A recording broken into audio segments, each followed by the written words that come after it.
Hello and hi குட்டிஸ் and friends எல்லாரும் எப்படி இருக்கீங்க? இன்றைக்கி இது என்ன மீன் அப்படின்னு தானே பார்க்குறீங்க. இதாங்க அயலை மீன். ஸோ இதை எப்படி நாம் பொரித்து சாப்பிட போகிறோம் அப்படின்னு தான் நம்ம இப்போ பார்க்க போகிறோம். ஸோ நீட்டாக க்ளீன் பண்ணி இந்த மாதிரி குட்டி குட்டி பீசஸாக கட் பண்ணி எடுத்து வச்சுக்கோங்க. அதுக்கப்புறமா ஒரு மிக்ஸி ஜார் எடுத்து அதில் கொஞ்சமாக இஞ்சி, ஸோ அந்த மீனுக்கு தேவையான அளவு இஞ்சி பீசஸை சின்ன சின்ன பீசஸாக கட் பண்ணி போட்டுக்கோங்க. ஒரு 3-4 பீஸு பூண்டும் சேர்த்துக்கோங்க. அதுக்கப்புறமா தேவையான அளவு மஞ்சள் தூள்.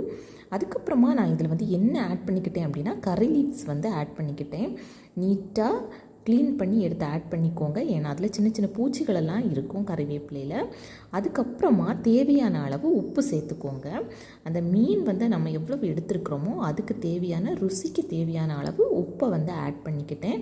அதுக்கப்புறமா கொஞ்சமாக மிளகுத்தூள், அதாவது அந்த மசாலாவுக்கு தேவையான மிளகுத்தூளை ஆட் பண்ணி நீட்டாக இந்த மாதிரி மை மாதிரி அரைச்சி எடுத்துகிட்டு வந்தாச்சு. ஸோ இந்த கரைசலை தான் நாம் இப்போ இந்த மீன் மேலே நாம் அப்ளை பண்ணி எடுக்க போகிறோம். ரொம்பவே டேஸ்ட்டு சூப்பராக இருக்குங்க. இந்த மாதிரி நாம் பண்ணி மீனை பொரித்து எடுக்கும்போது, ஸோ இந்த மாதிரி ஒவ்வொரு மீனாக நீங்கள் நீட்டாக இந்த மாதிரி அப்ளை பண்ணி எடுத்து வச்சுக்கோங்க. ரொம்பவே டேஸ்ட்டு அவ்வளோ சூப்பராக இருக்கும். நம்ம பொரிச்சிட்டு இந்த மசாலாவை கூட வச்சு சாப்பிடும்போது அவ்வளவு டேஸ்ட்டாக சூப்பராக இருக்கும். யாருக்கெல்லாம் இந்த மாதிரி மீனை பொரித்து சாப்பிட்றதுக்கு ரொம்பவே பிடிக்கும் அப்படின்னா லைக் பட்டனை ப்ரெஸ் பண்ணிக்கோங்க.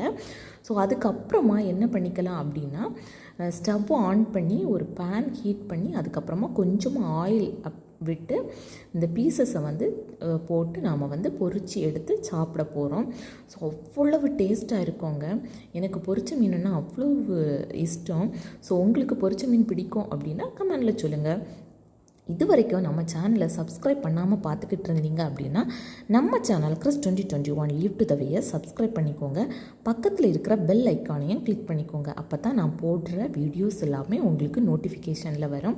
ஸோ ஒரு பக்கம் வெந்ததுக்கு அப்புறமா நாம் மறுபக்கம் பைய அலாக்காக திருப்பி போட்டோம் அப்படின்னா இந்த மாதிரி தான் கிடைக்கும். Start to love your self, everything will be change.